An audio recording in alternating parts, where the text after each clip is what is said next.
Okay, welcome to this video. So I wanted to make a video really like going over my past again. Um, Maybe for people who live near me. I know there's a few people who that live close to me that watch my videos, and I know I'm sort of a mystery. I don't talk to people, and a lot of people assume it's because I'm a bitch. And it's not that reason at all. Like, most of the time, if you come up to me, I'm gonna be really nice to you. Um, Unless you've done something to me, unless we have have had issues in the past, even then I'll still talk to you. Um, it's only the people who have totally like taken a shit on me or my reputation that I act like don't exist. And that's very easy for me to do because of my past, because of the shit I've been through, the mountain I've had to climb to get to this point of being where I'm at, where I can stay home without feeling like I have to go sleep around or do drugs or, um, you know, get validation from anybody. I finally am at a point in my life where I don't feel like I have to do any of those things, and it feels great. And people still want to treat me because, okay, for the first, like, I don't know, 10 years, or no, it started about 10 years ago, right after me and my husband split up. Okay, so I've got a lot of, well, I don't even want to claim these as, I don't want to claim the mental illnesses that I've been given because I don't feel like it's actually true. I feel like I'm having natural responses to the stimuli that I'm being presented with. I don't think that, and I think that's where like things have gotten off. Is in the past, I've been so quick to claim and integrate these labels as a part of myself. And ultimately, I use them as excuses for bad behavior. That's just all there is to it. I was using, and people, when they're treating me bad and I'm having a normal response, they'll say, "You're mentally ill." One person in general. Everyone can guess who that is. But when I'm having these reactions, they want me to claim it when it's convenient for them, but they don't want me to claim it when it's not convenient, like when it applies to any other situation, which is crazy. So, I grew up in Anchorage, Alaska with drug addicted parents who are both still drug addicts to this day. I do not speak with them. They have not been a part of my life. Even when they were in my life, they weren't a part of my life. They didn't care. I am the middle child. I have an older sister and a younger sister, and I've got an older brother that I was raised around. So I was in the middle. And it seemed like nobody gave two shits about me. I have always been kind of just like off on my own, just, going with internal feelings, and a lot of times that gets me in bad situations because I'm so like willing to believe that all people are good when I know that's not true. We all have good and badness. But anyway, I've been through so much. I've been through the foster care system, the mental health system. I've been incarcerated in mental health institutes. But see, where I don't agree with this is because, I was in a very traumatic situation. And when you go into the mental health institution, nobody really looks at the situation that you're in. They just like diagnose you and then drug you up. Like that's all my experience with the mental health institute, like mental health facilities and programs and all of it. That is my experience. And that's not just in one state. That's several states. I've experienced the mental health system in Alaska, several towns in Alaska, Utah.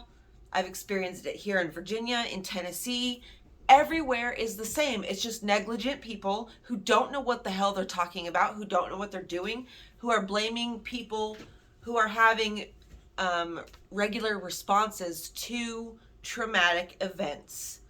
And nobody's wanting to look at the events. Nobody's wanting to look at the root of that behavior and figure out, is it even her fault that she's acting this way? No, it's not. You know, I just had the balls to act in a way that nobody else would, but it was like everybody else felt like they should. It was like, this is how it's always been my whole life. I've always, people have always looked at me different and, you know, treated me different because I've always had the guts to say what people are thinking but won't fucking say. And a lot of times it makes me out, you know, people make me out to be the bitch, the bad guy, the this, the that. But I've come to a point where I'm like, you know what? I'm no longer claiming those things about myself that other people have told me that I am, because I know I'm not that person. I'm just having normal reactions to shitty people in shitty situations. That most people are just, you know, they don't want to rock the boat. They're too scared to say anything. They're too scared to be anything other than nice. And I'm just not that way. I have never been that way ever since I was a child. You can ask anybody who grew up with me. I'm just like not that person to just like lay down and, you know, get fucked. You know, I'm just not. And I just wish more people would come and talk to me instead of believe things that they hear about me to be true. While yes, maybe they were true at one point, they are absolutely not true anymore. And I have learned that my greatest power and all of our greatest powers as humans is we can claim all the things about ourselves. And then we can begin to discard them, because you can't just like move on and change yourself without acknowledging, you know, the shitty things you've done and the shitty way that you behaved as a natural, you know, consequence of whatever, you know. I understand that people do things for a reason. That does not mean I am going to put up with, you know, situations. Just like my family who are drug addicts. They're all dysfunctional and they're very, I don't know. I don't think it's their fault. You know, I think this is like a family thing that's been, it's just unprocessed emotion being, obliterated through oblivion, like drugs, alcohol, sex, working, like, you know, there's always people do it. And until you can stand in the face of like who you really are and your dark aspects of yourself, like I had to do a few years ago, I'm like, holy shit, I'm sitting here like allowing Mark to take care of me and not like doing anything with myself. This is what I was for the first long time of like Mark and I's relationship. I was so like, I had these blinders on where I was like, just trying to make it through the day. You know, I was trying to make sure I could eat, have somewhere to sleep, and then, you know, have a way to feed my kids. And it was, and I was doing all this in a place where, you know, I didn't know anybody. And it was like, I don't know, it sucked. But unfortunately, I had a very bad response to everybody literally turning against me. Like, I didn't have a support system. You know, it was really shit.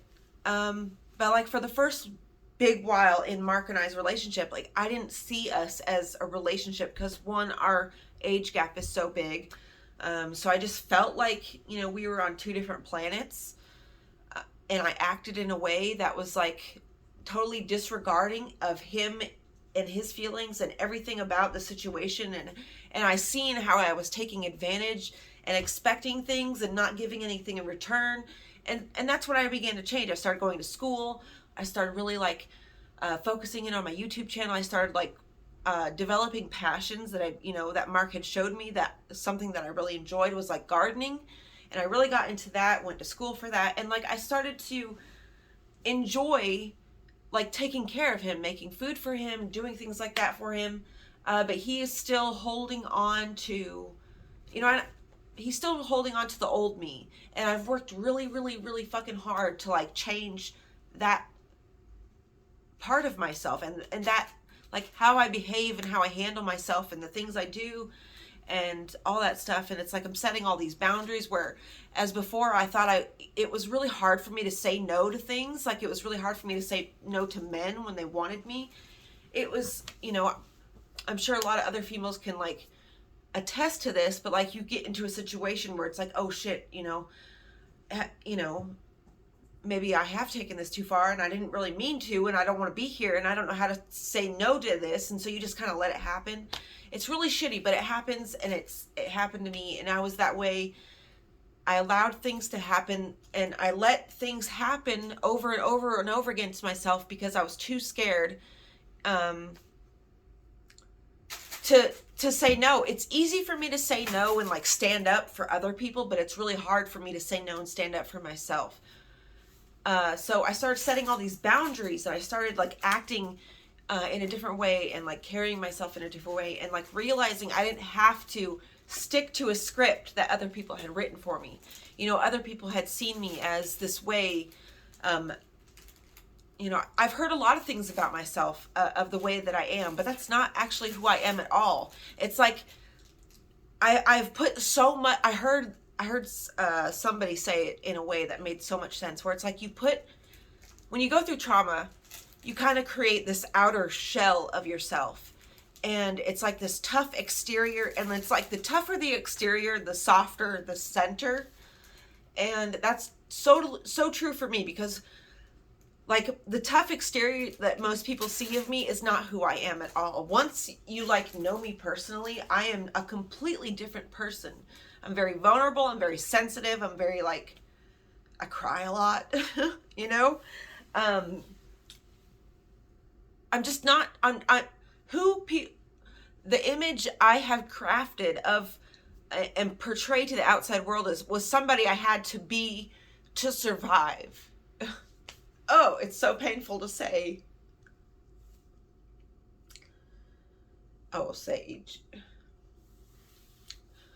It was who I had to be to survive. And I'm realizing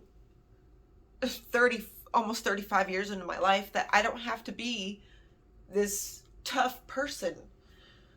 And I don't want to be around anybody who I have to be that person, because it's exhausting. It's exhausting to always have this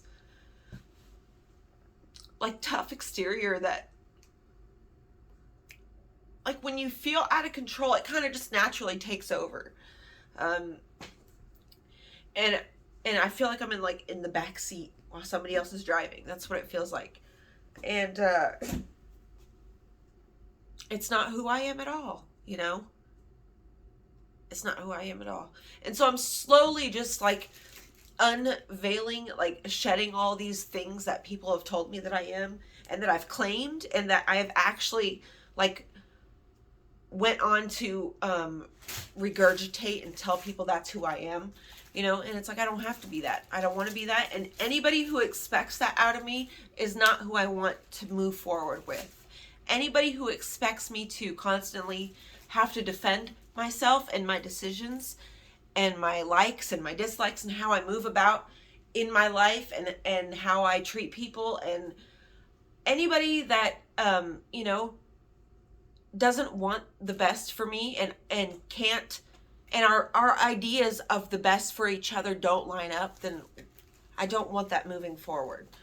I've realized that I keep moving in a way that is keeping me stuck. It's like this behavior pattern that keeps me stuck in the situation where I'm completely unhappy, where I want to be happy, and I have this like idealized version of my life and this story that I can tell myself, but ultimately that's not what's going on. And I don't want to keep putting energy into something that just ultimately is not going to go anywhere, and is just going to continue to hurt me, and, you know, let me down, and force me to stick to the story of this old pattern that I used to display, this old personality that I used to be, you know, this person who was just disregarding, because, you know, I don't have to claim anything that's not me, and anybody that is telling me these things, I can choose to claim them and let them run my life, and move and behave in those patterns, or I can really sit and do some internal work and sit with myself and just sit with these uncomfortable feelings, that I'm acting out in ways that are not, true to what I want and true to, bringing the right people into my life. So I have to start moving in the way that will garner those results. So a couple things just to take away from this video: don't claim traits that people tell you that you don't want to exhibit. Like, if you don't want to embody these traits, don't claim them, even if it's true. Okay, acknowledge that it is true, but like, don't tell people, don't regurgitate that story about yourself. Tell a different story, and another big thing, examine. I've noticed that a lot of what plagues like me internally, and what like sometimes disrupts my daily rhythm, are the same things that have been plaguing everybody in my family, which leads me to believe that if I don't claim that as well, I can detach from it. You can see that it doesn't belong to you. You know what I mean? Like, if you notice that it's a behavior or a response that like people in your family would give, or like say like, or even habits or likes and dislikes, like cats or movies, because I notice a lot of these things are it's like a genetic thing. It's like a family thing where like a lot of the people in your family like the same things. They just display similar behaviors. So it's like almost you can almost detach yourself from that, and not make it a part of don't let your ego claim it as you. So then you can like really distinguish what is you and what is like, DNA, what are traits that are being expressed because of DNA, certain DNA that you have. I hope this makes sense to you guys, because you can really craft a new life for yourself if you can really identify those things about your family and yourself, because you can separate yourself from them and you can like create something new and better. Because once you can discard what's not you, then you can figure out what is you, and then you can set your healthy boundaries, and then you can move forward in life and make a life where you're happy and you feel fulfilled and you feel like the give and take is equal, because when you feel like you're giving too much and you're not getting anything, even though the person that is giving you stuff, it is like everything that they have, it may not feel like enough because of where your perspective is, of like how you're viewing that. Because like, if you don't value or if you never cook your own meals, you're not going to value like how hard it is to cook. And if you never go to work, you're never going to value how hard it is that people work, and so you're going to feel cheated if you cannot just like empathize with that other person and like, figure out where the freaking lines that separate you guys are, and figure out like, hey, and like learn to appreciate things, and say it. You don't have to like, there's so much that I'm dealing with right now that I just want to spill out, but like, I'm not trying to make anybody feel bad, and I'm not trying to judge anybody. I'm just trying to like, it's like identifying something so like you can fix it, so you could be happier, I don't know, guys. I'm just going through it. I'm just about to go take a bath, and yeah, so hope this gave you a little bit of insight, people who see this, about me as a person. I've been through so much, and I'm just tired, and I'm ready for a life that feels magical every day, not just every once in a while, because fuck that, you know? Like, why settle for that? Why settle for something that feels like a chore? Fuck that.